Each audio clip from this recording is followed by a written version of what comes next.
What are cyber attacks? Cyber warfare began in 2010 with a computer war that was originally aimed at Iran's nuclear facilities.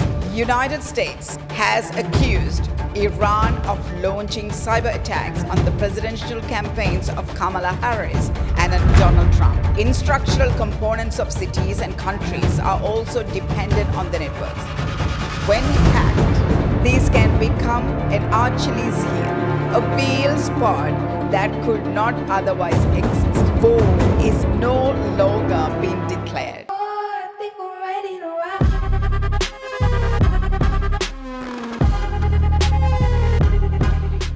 Hello everyone, welcome to another episode of Goodness.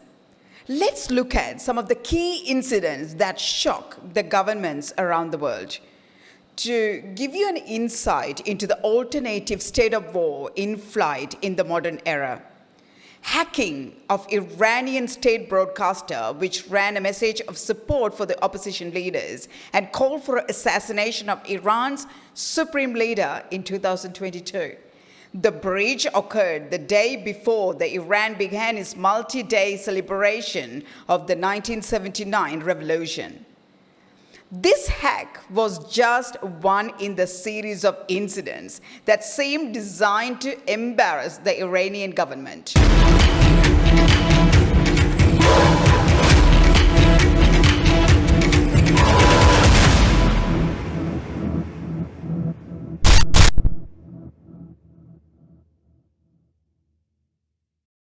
The intrusions happened at least 6 months before this incident, when the national railway services were disrupted. The consequences have included the release of camera footage from the prison in Tehran, as well as disruption to the electronic payment system used by the general public to pay for government-subsidized gasoline. In 2022, a latest large-scale ransomware attack has targeted oil port terminal software in at least 17 ports in the Western Europe, rerouting tankers and significantly disrupting the supply chains. Port facilities in Belgium, Germany, and the Netherlands reported large-scale cyber attacks that disrupted operations at oil trade terminals, preventing tankers from delivering energy supplies throughout the region. Although a report containing the details of confirmed attackers are not released yet, an internal report from Germany's Federal Office for Information Security said the Black Cat Group, which has been implicated in a number of recent compromises, was behind the recent attack on the 2 German oil industry companies.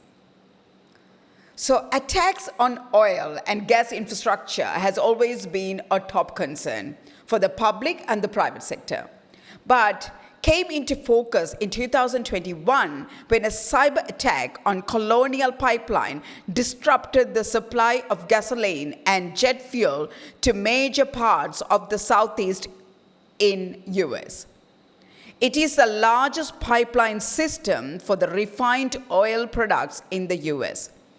The Biden administration blamed the attack on the DarkSide ransomware group, which soon shut down its operations.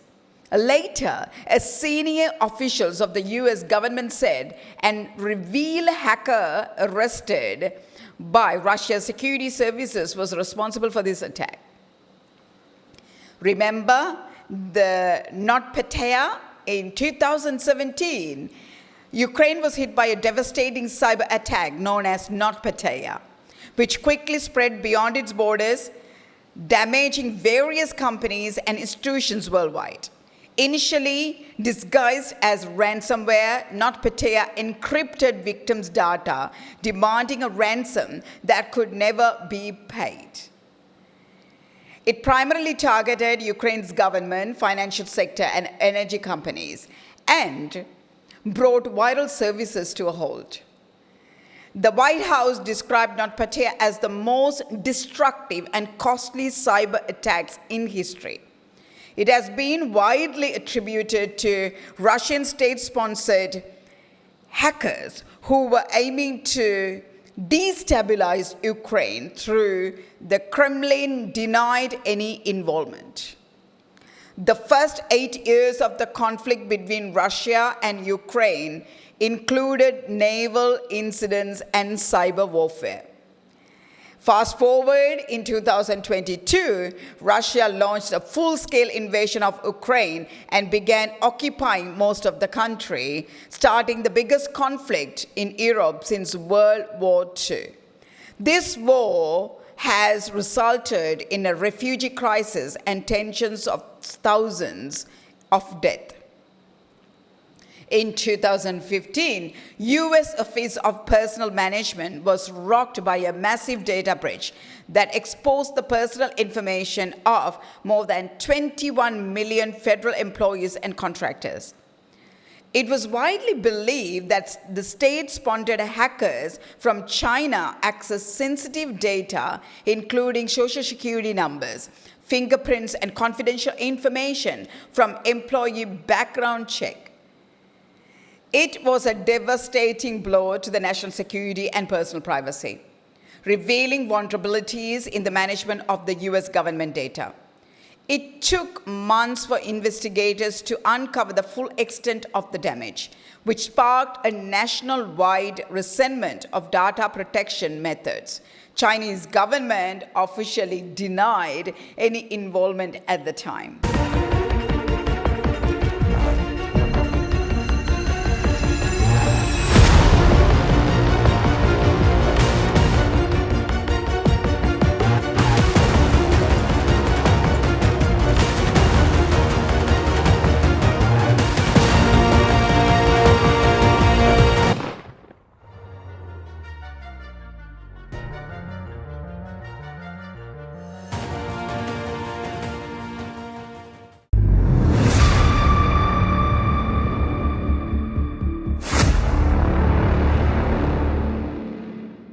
So what are cyber attacks?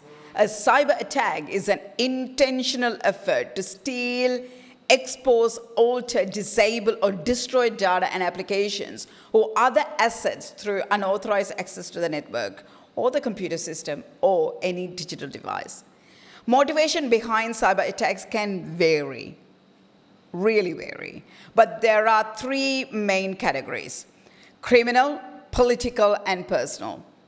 Here, we are going to look at politically motivated cyber attacks.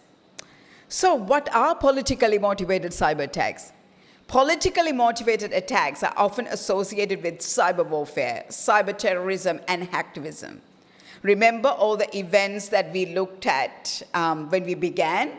Right.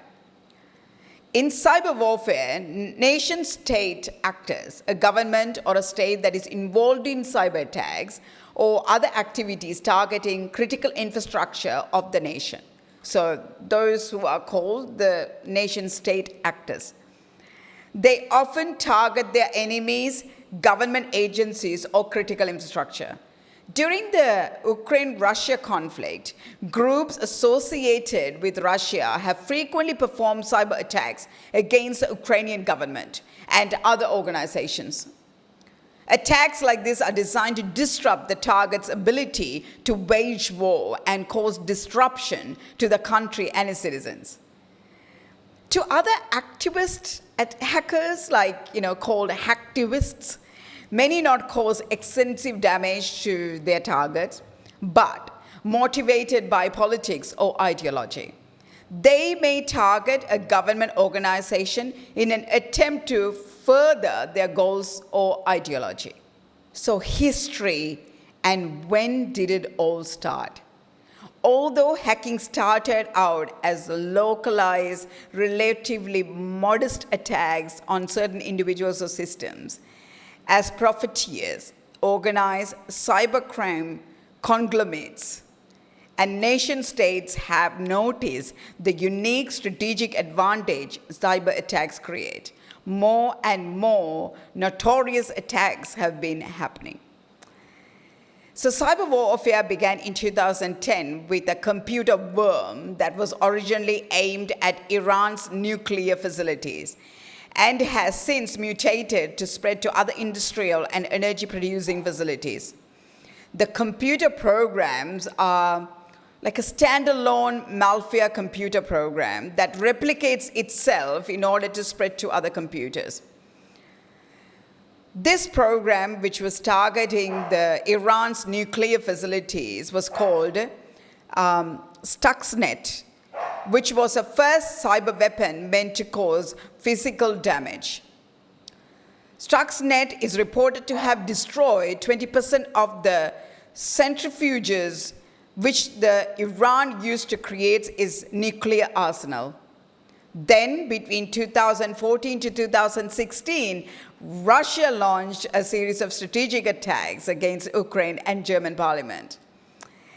Now, this is the second time Russia allegedly coordinated military and cyber attack. 3 days before Ukrainian presidential election, a Russia-based hacking group took down both Ukraine's election commission and a backup system. The attack was an attempt to create chaos and aid the pro-Russian candidate. In 2015, German investigators discovered that hackers had infiltrated their computer network of the German Bundestag. Germany's domestic intelligence service later said that the attack was performed by Russia and that they were seeking information on the workings of the Bundestag, German leaders, NATO, and others. In the same year, we earlier looked at China's involvement in the records of 21.5 million employees and unsuccessful applicants to the United States government were stolen from the U.S. Office of Personnel Management. In 2016, Russian caused power outage in Ukraine. How? It is thought that Russian hackers hid in a power supply's network undetected for 6 months before taking the power offline. The power cut amounted to about a fifth of Kyiv's power consumption that night being lost. This attack happened almost 1 year to the date of 2015. Cyber attack which cut off power to 225,000 people in Western Ukraine. Can you see the power of cyber attacks or cyber warfare? In 2017, the WannaCry attack impacted about 200,000 computers in 150 countries. The attack targeted Windows computers with ransomware.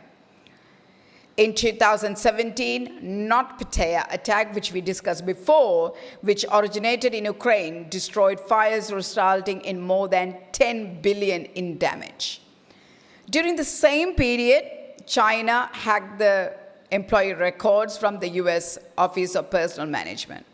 Cyber warfare is increasingly focusing on critical infrastructure, such as transportation systems, banking systems, power grids, hospitals, and other important industries.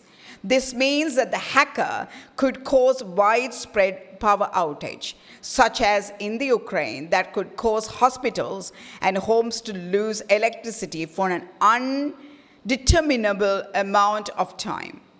Or a hacker could cause major flooding by opening up a dam. A hacker could prevent communication, whether just to cause mass panic or to specifically prevent military communications. Now, a recent politically motivated cyber attack. Iran has experienced significant cyber attacks on October 12th, severely disrupting operations across nearly all branches of its government and specifically targeting its nuclear facilities. The incident is perceived as a possible Israeli retaliation against Iran's missile assault on October 1st, intensifying the ongoing tension between the two nations. The cyber attacks affected key sectors within the Iranian government, including the judiciary, legislative, and executive branches. The former secretary of Iran's Supreme Council of Cybersecurity stated, almost every sector of the Iranian government, the judiciary, the legislative and executive has been affected by this cyber attack. Important information has also been stolen as a result.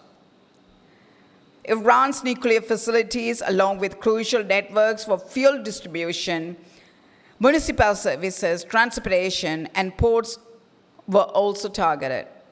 These incidents are just a small part of the many areas spread across the country, he added. So, the incident followed Israel's warning following a missile attack from Iran on the October 1st. So here is what the Israeli Defense Minister, Yoav Gallant, announced on the October 9th. Carefully watch this. That his country would respond decisively to the Iranian aggression, stating that retaliation would be lethal and surprising. He emphasized during the speech to troops, our strike will be lethal, precise, and above all, surprising. They won't understand what happened and how they will see the results. And here you go. Another tension that is brewing is the upcoming election in the US and possible interference by foreign powers using cyber capabilities. United States has accused Iran of launching cyber attacks on the presidential campaigns of Kamala Harris and on Donald Trump, and targeting US voters with influence operation designed to exacerbate political division.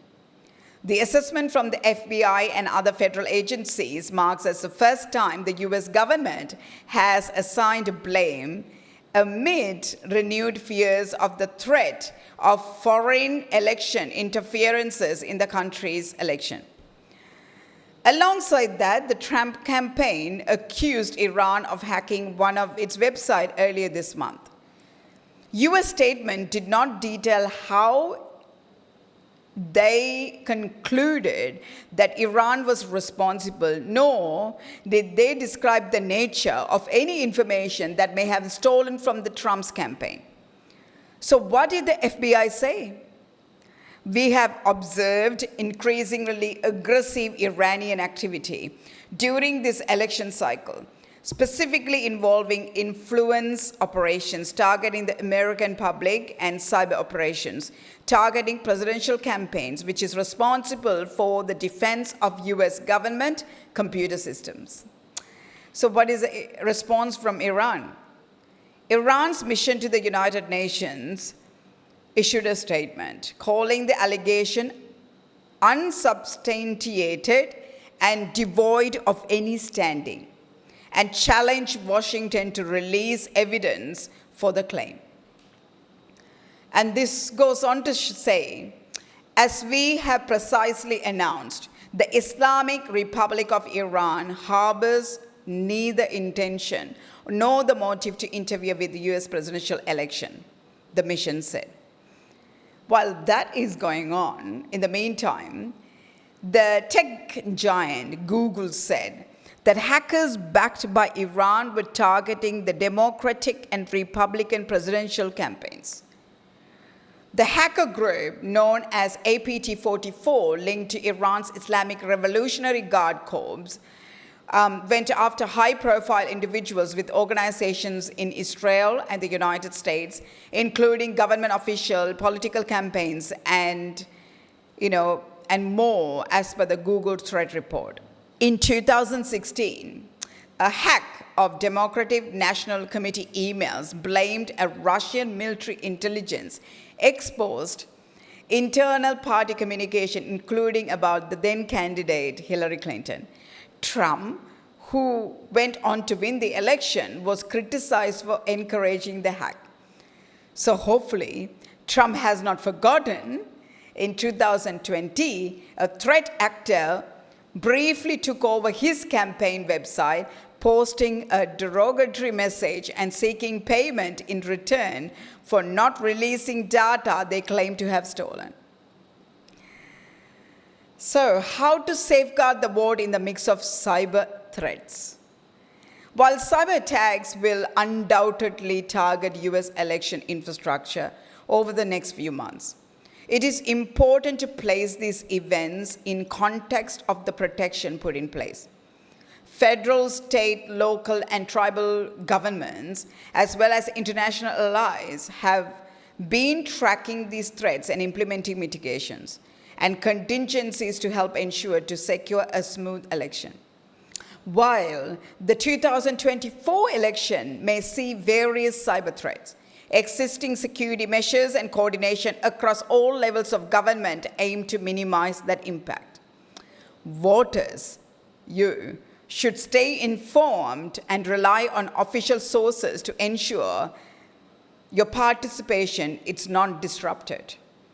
The above statement is not just applied to the US, but also to all the countries facing election in the new era, including Sri Lanka. The challenges ahead for nations to maintain democracy and governance.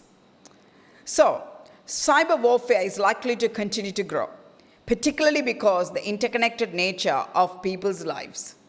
Instructional components of cities and countries are also dependent on the networks.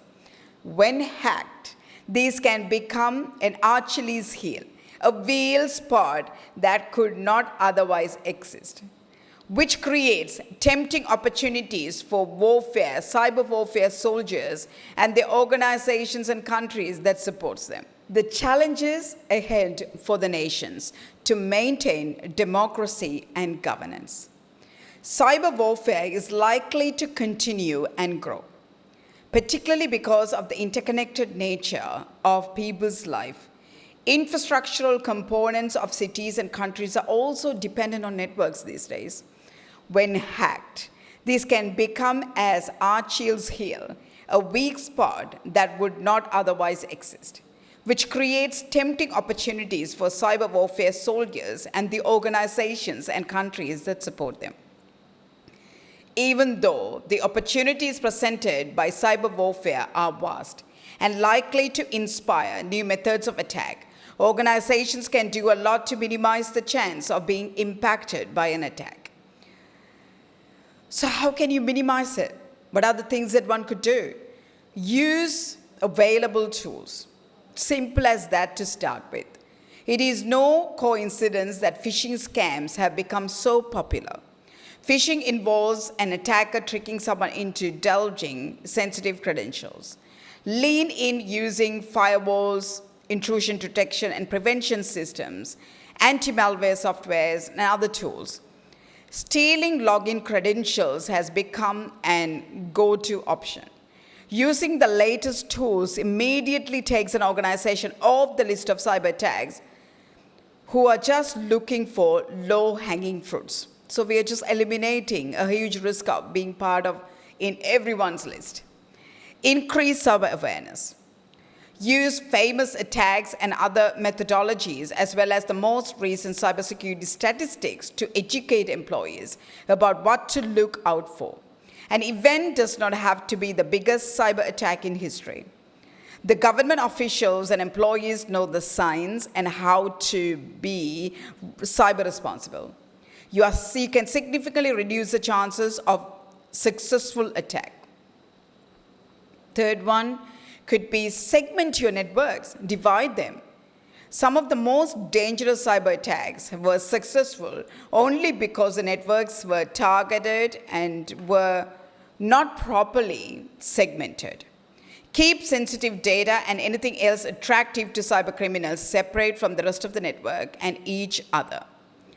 This way, the east-west spread of an attack will do less damage. And of course, there are many more preventative methods organizations or governmental bodies can take on board to mostly prevent them from a possible warfare, cyber warfare. I would say to government bodies, it's worth investing in protection for a larger purpose. Otherwise, it will hurt you bigger. Now, this introduces an unprecedented risk towards our way of living, doesn't it? Do we have a cyber border to match our physical borders? How do we declare war when we are unsure as to the perpetrator? War is no longer being declared. It has been acted out in the shadows of the internet, where nations can have plausible deniability. While the rules of engagement in cyber war may still be undefined. So what's left in the hands of authorities? Protect, and protect of the technical assets and the critical infrastructure. With that, I'll leave you today, and until then, you look after yourself. I will meet you in another episode of Goodness. Thank you.